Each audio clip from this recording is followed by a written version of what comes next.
സിയുടെയും ജ്യോതിർമയിയുടെയും ആവശ്യപ്രകാരം മനസ്സില്ലാ മനസ്സോടെ ശിവാനിയുമായി പ്രണവ് ഈശ്വരമംഗലത്ത് പാർവതിയമ്മയെ കണ്ട് ഗൗതമിനെ കൊണ്ട് ഫോർജറി കേസ് കൊടുക്കരുതെന്ന് പറയാനായി വരുന്നു.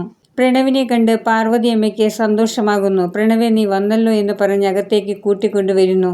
ഞാൻ മാത്രമല്ല, ശിവാനിയും കൂടെയുണ്ട് എന്ന് പ്രണവ് പറയുന്നു. അത് കേട്ടതും പാർവതിയമ്മ ദേഷ്യത്തോടെ നോക്കുന്നു. ഇവരുടെ സംസാരം കേട്ട് വസുന്ധര അകത്തു നിന്നും വരുന്നു.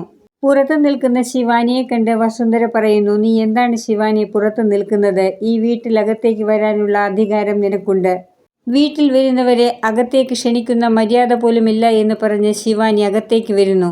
ഞാൻ വന്നത് അമ്മയോടൊരു കാര്യം പറയാനാണ്. ഗൗതമും നിധിയും ഫോർജറി കേസുമായി ഇനി പോകരുത്. എന്നെ ജയിലിലാക്കാനാണ് അവർ വീണ്ടും കേസുമായി മുന്നോട്ട് പോകുന്നതെന്ന് പ്രണവ് പാർവതിയമ്മയോട് പറയുന്നു. അതെങ്ങനെയാണ് നീ ജയിലിൽ പോകുന്നത്? സിക്കും ജ്യോതിർമയിക്കുമെതിരെയാണ് അവർ കേസ് കൊടുക്കുന്നത്. നിന്നെ തട്ടിക്കൊണ്ടുപോയത് ഗൗതമാണെന്നല്ലേ നീ കോടതിയിൽ പറഞ്ഞത്? അപ്പോൾ ഗൗതമല്ലേ നിന്നെ തട്ടിക്കൊണ്ടുപോയത്? അതാണോ നീ ജയിലിലാകുമെന്ന് ഭയപ്പെടുന്നത് എന്ന് പാർവതിയമ്മ പ്രണവിനോട് ചോദിക്കുന്നു. അതിനിടയിൽ കയറി ശിവാനി സംസാരിക്കുന്നു. നിങ്ങളുടെ സ്വന്തം മകനല്ലേ പ്രണവ്? പ്രണവ് ജയിലിലായാൽ നിങ്ങൾക്ക് യാതൊരു വിഷമവുമില്ലേ?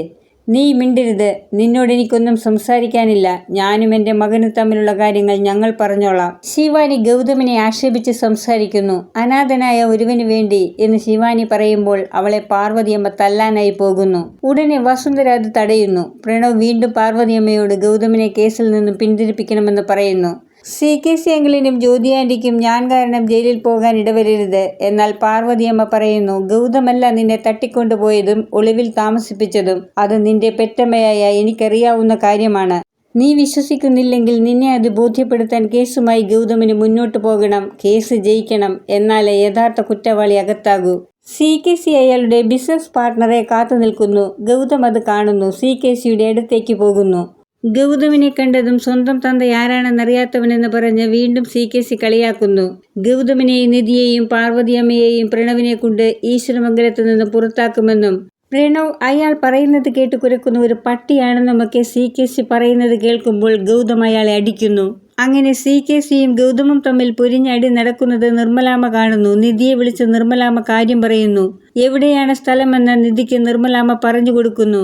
അവിടേക്ക് നിധി വരുന്നു. എന്നാൽ ഗൗതം സിയെ അടിക്കുമ്പോൾ സിയുടെ തലയിടിച്ച് അയാളുടെ ബോധം പോകുന്നു.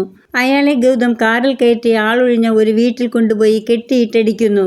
പ്രണവിനെ സിയാണ് തട്ടിക്കൊണ്ടുപോയതെന്ന് അയാളെ കൊണ്ട് പറയിപ്പിച്ച് വീഡിയോയിൽ എടുക്കാനായിരുന്നു ഗൗതമിന്റെ ഉദ്ദേശം. എത്ര തല്ലുകൊണ്ടിട്ടും അയാൾ അത് പറയുന്നില്ല. എന്നാൽ ഗൗതമിന്റെ പുറകെ വരുന്ന നിർമ്മലാമ്മ ഇതൊക്കെ കാണുന്നുണ്ടായിരുന്നു. സിയെ ഗൗതം കൊല്ലുമെന്ന് കരുതി നിധിയെ അങ്ങോട്ട് വിളിക്കുന്നു.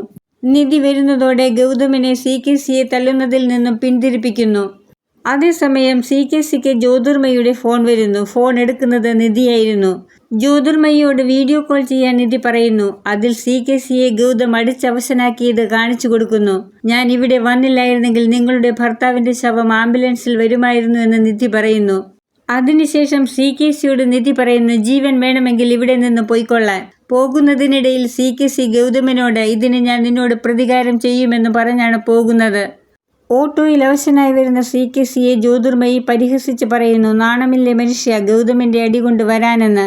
നിങ്ങൾ കാരണം എനിക്ക് ഇന്ന് എത്ര കോടികളുടെ നഷ്ടമുണ്ടായി എന്നറിയാമോ?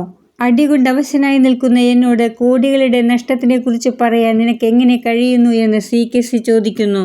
വീഡിയോ കാണുന്നവർ ഇഷ്ടപ്പെടുകയാണെങ്കിൽ സബ്സ്ക്രൈബ് ചെയ്യാനും ബെല്ലൈക്കൺ അമർത്താനും മറക്കരുത്.